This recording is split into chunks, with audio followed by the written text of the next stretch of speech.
क्या आपने कभी ऐसी रोशनी देखी है जो आपको गुमराह कर देती है? जो मैंने अपनी यात्रा के दौरान सुंदरबन के जंगलों में देखा था। सुंदरबन के उस यात्रा में मैंने आतोशी भूत की वही रहस्यमय रोशनी देखी जो लोगों को ऐसे रास्ते पर ले जाती है जहां से वे लौटकर नहीं आ पाते। दोस्तों, आज के भौतिक घटना के एपिसोड को हम मनीष जी के पॉइंट ऑफ व्यू से सुनेंगे, जिनके साथ ये घटना वास्तव में घटा था।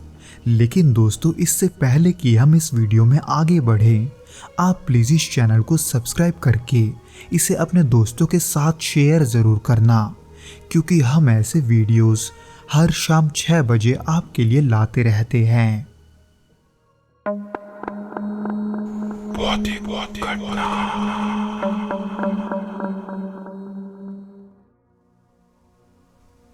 ये घटना 1998 की है, जब मैं कोलकाता में अपने दोस्त अभिजीत से मिलने गया था। अभिजीत से मेरी कॉलेज के दिनों से गहरी दोस्ती थी और ये मेरा कुछ समय कोलकाता में बिताने का पहला मौका था। इसीलिए कोलकाता की भीड़ भाड़ और हलचल से दूर अभिजीत ने सुझाव दिया कि हमें सुंदरबन की यात्रा पर जाना चाहिए, जहां जाने के लिए मैं भी उत्सुक था, क्योंकि मैंने अभिजीत से उस जगह के बारे में काफी कुछ सुना था। इसलिए अगले दिन सुबह हमने यात्रा की योजना बनाई। अभिजीत ने एक स्थानीय गाइड को भी बुक कर लिया जो सुंदरबन के इलाकों को अच्छे से जानता था। उसका नाम था अनिल और वो शांत और एक अनुभवी व्यक्ति लग रहा था, जिसके सलाह पर हमने एक नाव किराए पर ली, क्योंकि सुंदरवन के अंदरूनी इलाकों तक पहुंचने का यही सबसे सुरक्षित तरीका था। अनिल ने हमें बताया था कि सुंदरबन जितना सुंदर है उतना ही खतरनाक भी। खैर, इन सबको ध्यान में रखते हुए हमने सुबह सुबह यात्रा शुरू की। हालांकि वहां शुरुआत के कुछ घंटे तो बेहद सुखद और शांतिपूर्ण थे, लेकिन जैसे जैसे दिन ढलने लगा माहौल में बदलाव आना शुरू हो गया। सूरज पश्चिम की ओर झुक चुका था और आसमान गुलाबी और नारंगी रंग से रंग गया था। पक्षियों की आवाजें भी धीरे धीरे कम हो रही थी और जंगल में एक अजीब सा सन्नाटा छा गया था। इसलिए अनिल के कहे अनुसार जब सूरज पूरी तरह से ढल गया, हम एक छोटे से द्वीप पर रुके। वहां की पानी की धाराएं बहुत ही शांत थी। अनिल ने कहा कि यह जगह रात बिताने के लिए एकदम सुरक्षित है, इसलिए हमने अनिल के कहने पर अपना टेंट वहीं लगाया। जिसके बाद समय के साथ साथ रात भी गहराने लगी थी और चारों तरफ घना अंधेरा फैल चुका था। उस दौरान अनिल और अभिजीत टेंट के अंदर खाना बनाने की तैयारी कर रहे थे, जबकि मैं वहीं दूसरी तरफ टेंट के बाहर बैठा हुआ था, उस सुंदर नज़ारे का मजा लेने जो मेरे सामने था। यानी कि झिंगुरों और मेंढक की टर के बीच मेरे सामने कई सारे जुगनू जल रहे थे, जो कि उस जंगल के अंधेरे को बहुत ही खूबसूरती से काट रहा था। लेकिन तभी उसी दौरान मेरी नज़र पानी के ऊपर एक हल्की सी रोशनी पर पड़ी, जो कि स्थिर नहीं थी, बल्कि वो धीरे धीरे हिल रही थी, जैसे किसी ने लालटेन जलाकर हवा में लटका दी हो। पहले तो मैंने इसे अपनी आंखों का भ्रम समझा, लेकिन जब वो रोशनी कुछ देर तक वैसे ही बनी रही तो मेरा ध्यान उस पर पूरी तरह से केंद्रित हो गया। उसकी धीमी हरकतें और उसका रंग मानो मुझे अपनी ओर खींच रहा था, जिसे देखकर मेरे मन में डर और बेचैनी की लहर दौड़ने लगी। ऐसा लग रहा था जैसे कुछ अनहोनी होने वाली हो। अपने भावनाओं को खुद तक ही सीमित रखने की कोशिश की, लेकिन हर गुजरते पल के साथ वो रोशनी और भी अजीब लगने लगी थी और साथ में मुझे अपनी ओर आकर्षित कर रही थी। लेकिन उसके थोड़ी देर बाद ही वो रोशनी धीरे धीरे गायब हो गई।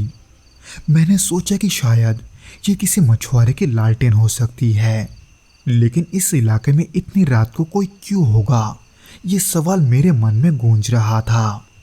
इसी बीच जब खाना बनकर तैयार हो गया, मैं खाना खाकर सोने की तैयारी करने लगा, पर रात के दूसरे पहर होते ही मुझे एक अजीब सी आवाज सुनाई दी जो कि ठीक मेरे टेंट के बाहर से आ रहा था। पर जब मैं बाहर गया तो बाहर वही रोशनी फिर से थी जो मैंने पहले देखा था, लेकिन इस बार वो हमारी नाव के और करीब आ चुकी थी और उसके साथ एक धीमी सी सिसकियों की आवाज भी गूंज रही थी। उस सन्नाटे में उस आवाज को सुनते ही मेरी रीढ़ की हड्डियों में सिहरन दौड़ गई, इसलिए मैं जल्दी से टेंट में गया और अनिल को ये सब बताने लगा। हालांकि अनिल मेरी बातों को सुनकर टेंट से बाहर तो आया था, लेकिन जब तक वो बाहर आया तब तक वो रोशनी गायब हो चुकी थी। पर अब जब मैंने उस रोशनी को देखा था तो ऐसे में अनिल को मैं यही समझाने की कोशिश कर रहा था कि वो सब मेरा वहम नहीं था। अनिल चुपचाप बस मेरी बातों को सुन रहा था। उसने एक भी शब्द नहीं कहा, लेकिन उसकी आंखें वो कुछ और ही कह रही थी।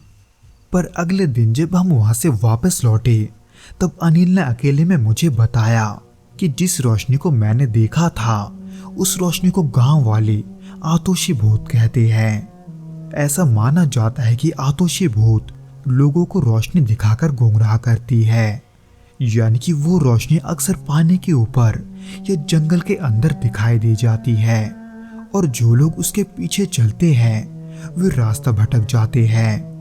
अनिल ने यह भी बताया कि कई बार लोग इस रोशनी का पीछा करते करते दलदल जैसी खतरनाक जगहों पर फंस चुके हैं और कुछ तो ऐसे भी लोग हैं जो वापस नहीं लौटे।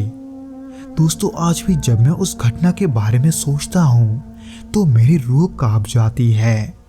वो रोशनी, वो आकृतियां, वो सिसकियों की आवाजें मेरे लिए आज भी एक रहस्य है, क्योंकि मैं भले ही सुनी सुनाई बातों पर यकीन ना करूं, लेकिन जो मैंने देखा था उसका कोई सही तुक नहीं बनता।